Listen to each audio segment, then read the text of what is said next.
Hi, my name is Bill McLean. I'm the physician in charge for Kaiser Permanente in Santa Cruz County. Welcome to the June 2020 C-Dub Classic event.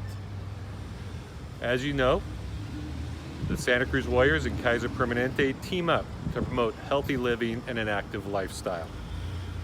This month's event will be joined by our friends at the Coastal Watershed Council.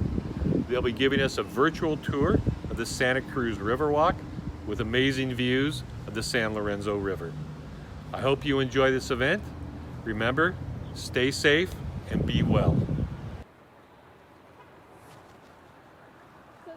Hi everyone, welcome to our third virtual C-Dub Classics event presented by Kaiser Permanente. Today we're at the San Lorenzo River. We're actually in a city park, the Santa Cruz Riverwalk. The Santa Cruz Riverwalk is about a 2.5 mile long city park. It's the city of Santa Cruz's longest park, and I'm standing on the pathway that actually creates a 5-mile walking loop that you can enjoy for exercise. I'm going to share with you what you'll see at the river, how you can enjoy the Riverwalk, and I want to share some things with you that you'll enjoy as part of the virtual event, but also interesting things that you might find useful if you come down to the river on your own. So let's take a walk. Join us, and I'll talk about the river as we come along. Great. Many of you I've already met because the Coastal Watershed Council has partnered with the Santa Cruz Warriors for many years, and often we bring volunteers down to plant native plants like each of these flags you see. Every flag you see is a native plant planted by a volunteer, maybe a team member, the coaching staff, Warrior staff, season ticket holders, local businesses, local school groups come down here, and we've planted thousands of plants along the San Lorenzo River, and each of those makes the river prettier. It's also an investment in the river ecosystem. So it's landscaping as well as habitat improvement. For those of you who I don't know, my name is Greg Pepping. I'm the Executive Director of the Coastal Watershed Council. The Coastal Watershed Council is a local nonprofit. We've been around since 1995. We're the only organization focused solely on realizing Santa Cruz's vision, your vision, of a healthy, thriving San Lorenzo River that's a cultural and natural asset that Santa Cruz is proud of, that each one of us is drawn to and proud of. And the way we do that is we focus on water quality, habitat improvements, engagement of the community at the river, and a lot of education with youth, but also with families. If you do come down to the Riverwalk in person, I recommend you bring your binoculars so you can check out a lot of the wildlife and birds. I recommend a hat, particularly if you're bald like me. Bring a water bottle, bring some comfortable walking shoes, and then from a safety standpoint, maybe you'll bike, or if you're walking or running, keep in mind that bikers go really fast down here, so as you're bird watching or whatever you're doing, be mindful of that. And just while we're walking so far, I have seen some swallows and one green heron that landed in a tree down there. I'm not sure if we'll be able to get footage of the swallows or any of these, but there are a lot of species of native and migratory birds, a variety of birds, ducks, geese, coots, that you can enjoy, and you don't really have to know what they are. You can just enjoy. Sometimes I'll look and I don't really know what I'm looking for. Just take a look and see. There's usually something surprising I'll see in the water or on the edges. I thought you'd show you a close-up of some of the native plants we planted. Volunteers just like you planted this. This one is a little further from its flag than we'd like, but this flag was marked sticky monkey flower, December 2019. You can see it's already flowering, so it's thriving. It actually is sticky. We have black sage right here, some ceanothus, coyote brush, just a sea of blue flags, and when these thrive, it's actually an investment in the river ecosystem. So beneficial bugs come, and then those bugs are eaten by birds and fish, and so it looks prettier than weeds, and it's actually better habitat. So that's one of, we have river health days, we call them, and members of the public can come, or we partner with groups like Looker and Poly, the Chamber of Commerce, the Santa Cruz Warriors comes, a number of school groups come, and so that's what we do at the Coastal Watershed Council with regard to habitat along the river. One thing that's interesting to know is that even today the San Lorenzo River is still the primary drinking water source for about 100,000 people. That river is half of the drinking water supply for the city of Santa Cruz and people around the city. And if you count Loch Lomond, which is Newell Creek, a tributary to the river, it's 2/3 of the drinking water supply. There is art along the river. And one thing that's interesting to observe is all these mosaics at the base of all the bridges crossing the river. These are the work of Kathleen Crocetti at Mission Hill Middle School. Kathleen is a teacher and an artist, and she does community art, meaning she engaged all of her students, and this is years of work. All of these different lampposts have different creatures, mosaic tile. It's pretty cool. Something that a lot of people, even who have lived in Santa Cruz a long time, don't notice, and then once you realize it, every time you cross the bridge, then you'll recognize them then. We really rely on volunteers to realize Santa Cruz vision for the river, and we just happened upon a volunteer pulling. What? Can you explain what you're doing right now? Thistles. Thistle. Santa Cruz invasive plants, bull thistles at the top of the list. Thank you so much. That's awesome. Yep.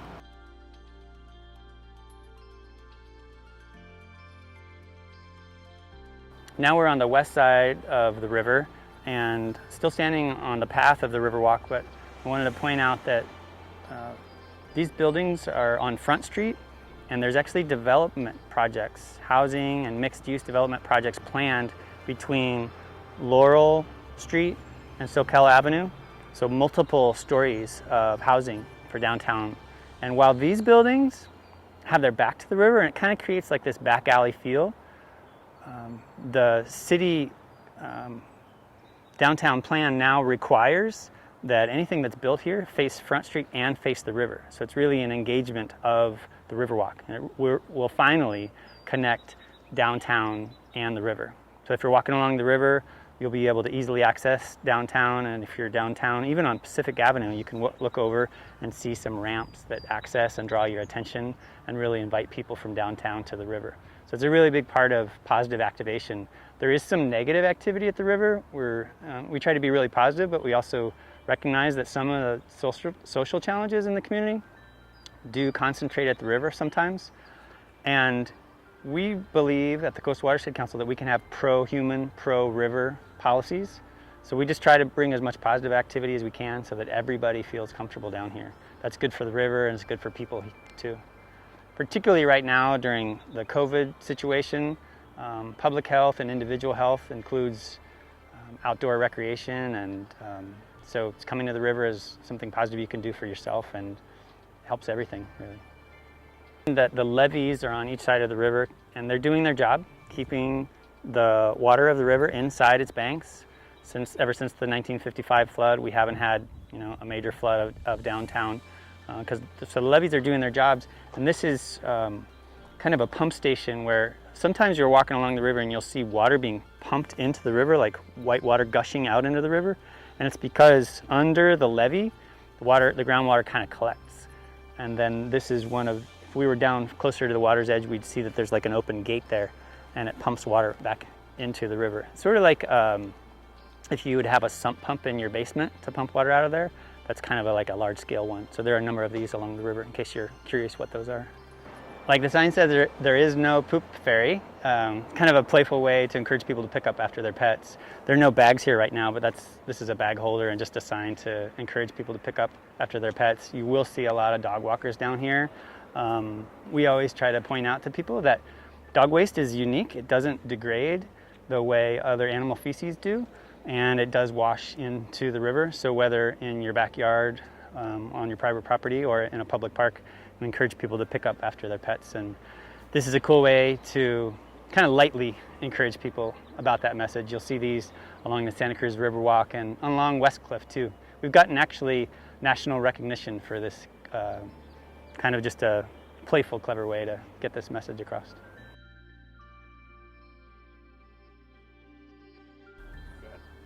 One thing that's really cool is I can see a mama mallard duck and her baby ducklings that just swam by.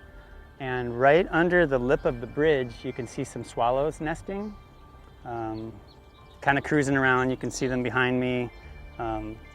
And it's just kind of neat to see that in this stretch of an urban river, if you pause and slow down, which a lot of us need to, I need that reminder and many of us do, there's wildlife here that we can check out. And if you're a birder, you may identify them, and even if you don't, they're just kind of cool to see. This is kind of a cool sight to see before and after. We saw the volunteer pulling weeds, and this parklet, we call it, this parklet was adopted by the Santa Cruz Rotary Club. And this is sticky monkey flower, totally thriving.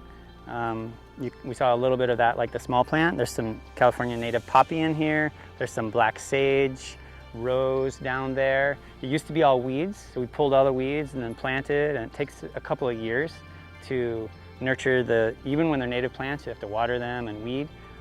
But after a while, then it's prettier and it's better for the river. It's pretty cool. Thank you, Rotary. I mentioned that this parklet is the product of a bunch of work and donations from the Santa Cruz Rotary Club. And actually, Santa Cruz Warriors President Chris Murphy is in that club. So thanks, Murph, and thank you to all the Rotarians. It looks great. It's a cool site right now.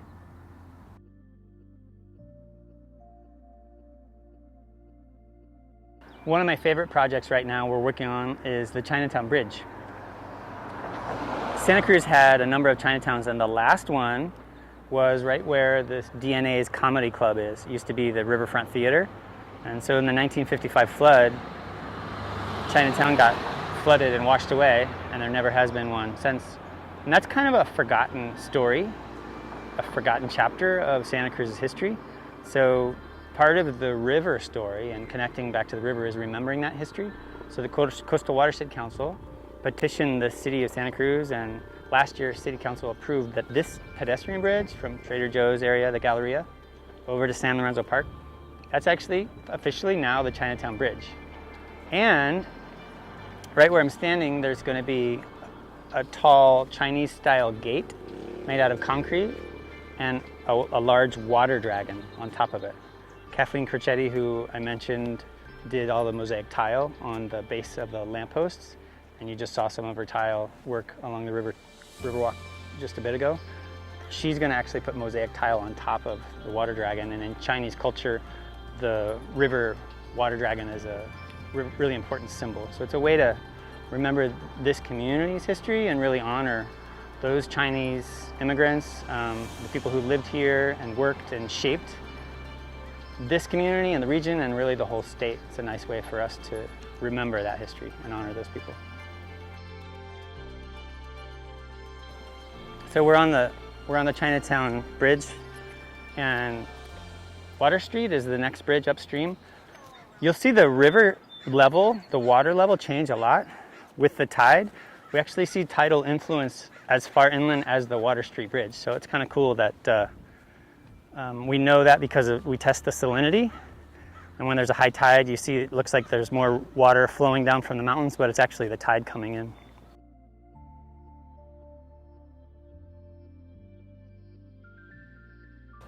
Some of you might have wondered about the badge I'm wearing. It's called a Watershed Rangers badge. And the Coastal Watershed Council works with 58 teachers in 25 schools throughout Santa Cruz County. We help kids learn about the river, connect to nature, and they really find their voice. They find a project, something they care about, and after they complete their service project, they earn a Watershed Ranger badge. We're excited that it's wooden, not a piece of plastic, and then we swear them in.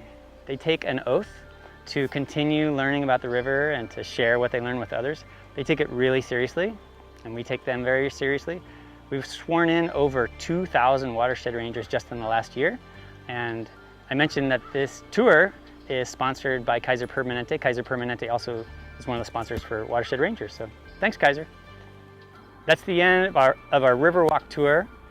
Thanks for joining us on this third virtual C-Dub Classics. Thanks for appreciating the San Lorenzo River, and thank you for Kaiser Permanente for sponsoring it.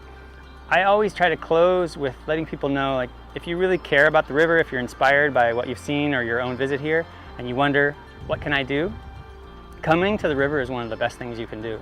Bringing positive activity to this natural resource that some people enjoy, but many people have kind of forgotten or didn't realize was here. Coming to the river is one thing you can do. You can also donate your time and money to the Coastal Watershed Council. and you can make sure that your property has no pollution running into the river, and conserve water so that we have abundant, clean water in the San Lorenzo River. Thank you again. Take care.